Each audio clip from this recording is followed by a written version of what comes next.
পুত্র জন্ম হইল। আচারে লক্ষ্মী, বিচারে সরস্বতী, বুদ্ধিতে ভগবতী। যে সমস্ত সনাতন ধর্মের মায়েরা যারা আজকে এখানে তিলক সেবা করেছেন, সবাই যে নিরামিষ খান তা নয়, বলবো না।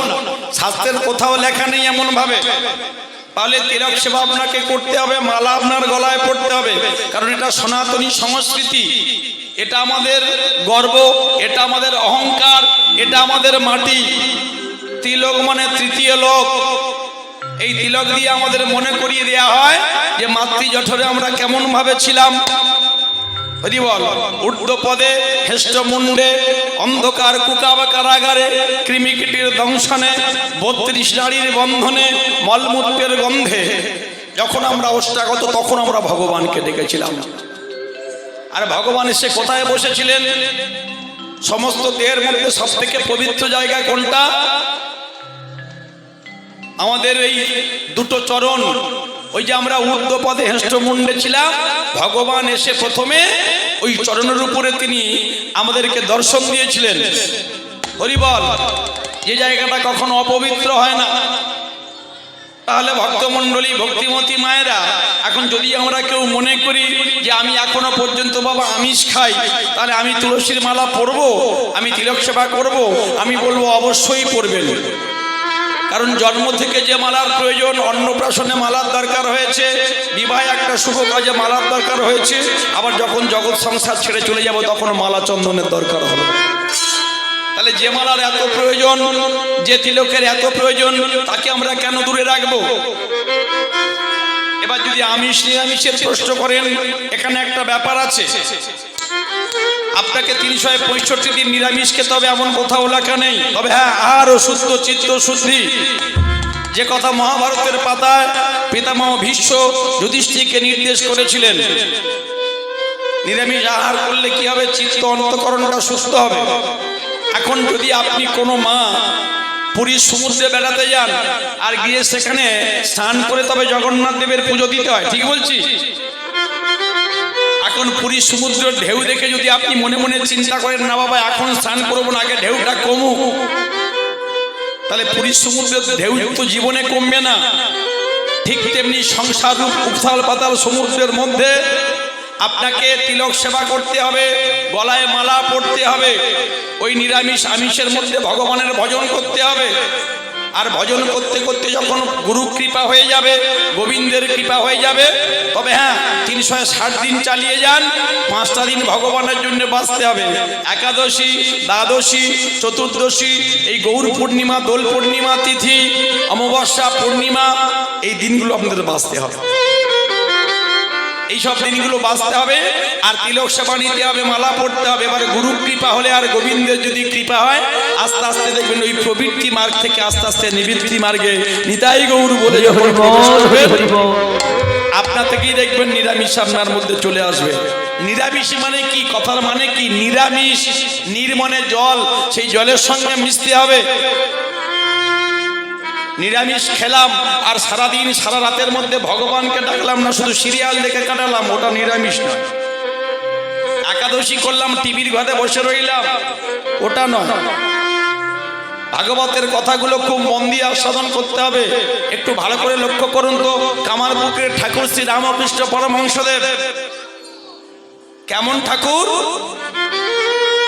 যারা রামকৃষ্ণ কথামৃত আস্বাদন করেছেন। গঙ্গার তীরে মলত্যাগ করতে গেছেন ভোরের বেলা, আর গঙ্গার তীর দিয়ে যখন গঙ্গার তীরে বসে মলত্যাগ করছেন, নদী থেকে দেখতে পাচ্ছেন একটা কচি শশা ভেসে যাচ্ছে। বাবা রামকৃষ্ণ কথামৃতে বলেছেন, কেমন গুরু আর কেমন শিষ্য। আমাদের মতো লোভী গুরু কামিচারা তারা ঠেলতে ঠেলতে যায় রে বেলা। গুরুদেব দেয় কানে ফিস ফিস, আর বছরের শেষে মালটা বাড়িতে পৌঁছে দিস, এ গুরুদেব নয়। কেমন গুরুদেব দেখুন। গিরিশকে বললো নাম কর, বললো করতে পারবো না, খাওয়ার আগে পারবো না, পরে কখনো পারবো না, তবে দে সালাতে তোর বকল মাটা তুই আমায় দে। ক্যান্সার মারণ ব্যাধিটা নিজের গলায় নিল। শেষ সজ্জায় বলেছিল, ওরে নরেন, আমাকে একটু তেলাপিয়া মাছের ঝোল খাওয়াতে পারিস? সিদ্ধান্তগুলো একটু আপনারা খুব গভীর মনোনিবেশ করবেন। ঠাকুরের জন্য সেদিন তেলাপিয়া মাছের ঝোল করে আনা হয়েছিল। এখন যদি আপনি তুলনা করে বলেন ঠাকুর রামকৃষ্ণ পরমহংসদেব তেলাপিয়া মাছের ঝোল খাচ্ছেন, তাহলে আমরা খাবো, তা অসুবিধা কোথায়? কোনো অসুবিধা নেই। সিদ্ধান্তগুলো আস্বাদন করুন। সেই ঠাকুর রামকৃষ্ণ পরমহংসদেব গঙ্গার তীরে মলত্যাগ করছেন, একটা শশা ভেসে যাচ্ছে। মলত্যাগ করতে করতে উঠে গেছেন, গিয়ে শশাটা গঙ্গার জলে ভালো করে ধৌত করেছেন। আর গঙ্গার জলে ভালো করে ধৌত করে মন্দিরে গিয়ে মা ভবতারিণীর কাছে বলছে, মা মারে, তুই তো জানিস আমি তোর পাগল ছেলে, তুই তো জানিস আমি তোর পাগল ছেলে, তোকে কিনে খাওয়ানোর মতো আমার পয়সা নেই, তোকে কিনে দেওয়ার মতো আমার এমন সামর্থ্য নেই, একটু খানা মা খা। ও তুই খাবি না বলছিস, আমি আগে খাবো। ঠাকুর নিজে এক কামড় খেলেন, খেয়ে মায়ের মুখের সামনে ধরেছেন। প্রস্তরময় বিগ্রহ ভেদ করে সঙ্গে সঙ্গে মৃন্ময়ী মাটির মূর্তির ভিতর থেকে চিন্ময়ী জগৎ জননী আমার মা কালী কাত্যায়নী মা ভবতারিণী এসে দাঁড়িয়েছেন। দে আমার বদনে দে। একবার সন্তান খায়, একবার মা খায়। কি বিশুদ্ধ কৃষ্ণ প্রেম, কি বিশুদ্ধ ভালোবাসা।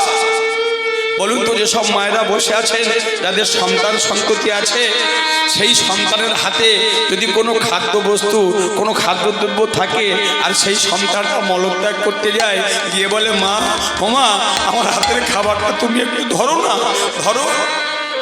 কোনো মা কি তখন সেই সন্তানকে অসুচি ভাবে? কোনো মা কি ভাবে সেই সন্তান এখন অপবিত্র? ভক্তি যার কৃষ্ণ তার সর্বশাস্ত্রে কয়, সর্বশাস্ত্রে কয়, ভক্তি না থাকিলে কৃষ্ণ দেখিল কিবা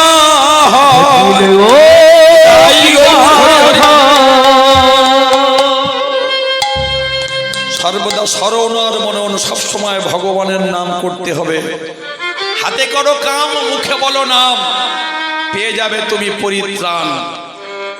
গীতার মধ্যে বলা হয়েছে, কর্মযোগ কর্মং কুরু কর্মং কুরু কর্মং কুরু কর্ম হি জীবন।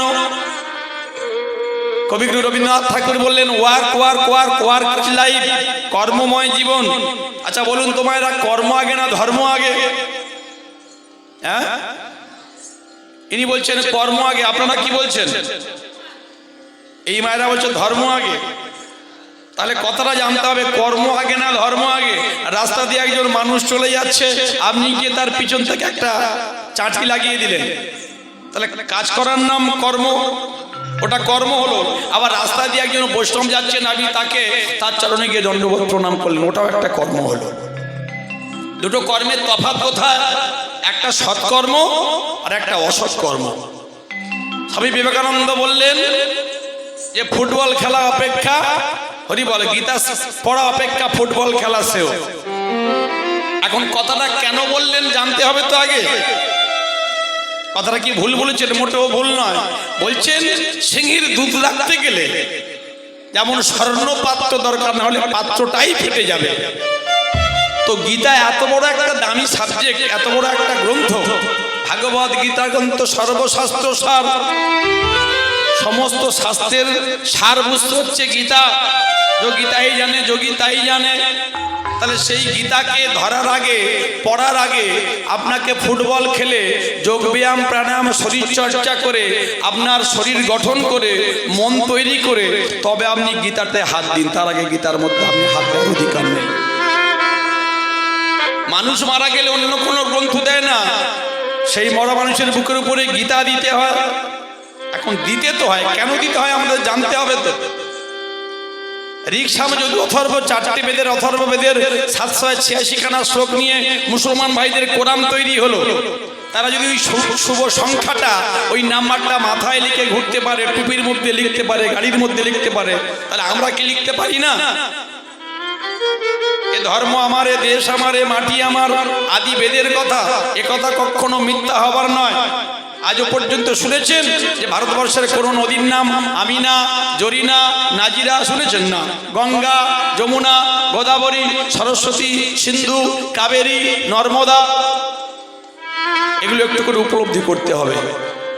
আমরা ভগবানকে ডাকবো, আমরা আমাদের নয়ন থেকে অশ্রু বিসর্জন করে ভগবানের চরণে দেব। কিন্তু আমার যখন আমার মাকে কেউ অপমান করবে, যখন আমার মায়ের নামে কেউ কলঙ্ক দেবে, কেউ যদি আমার মাটিকে অপমান করে, তখন কিন্তু আমরা ছেড়ে কথা বলবো না। কারণ আমি তার যোগ্য সন্তান।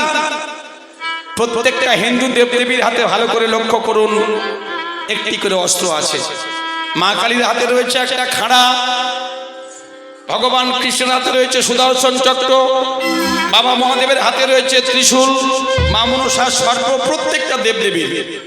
তাহলে যদি সন্তান দুষ্টুমি করে, শাসন করে, যে সোহাগ করে, সে দুষ্টুমি করলে তাকে শাসন করতে হবে, আবার সস্নেহে ভালোবাসায় তাকে আবার নিজে বুকের মাঝে নিয়ে নিতে হবে।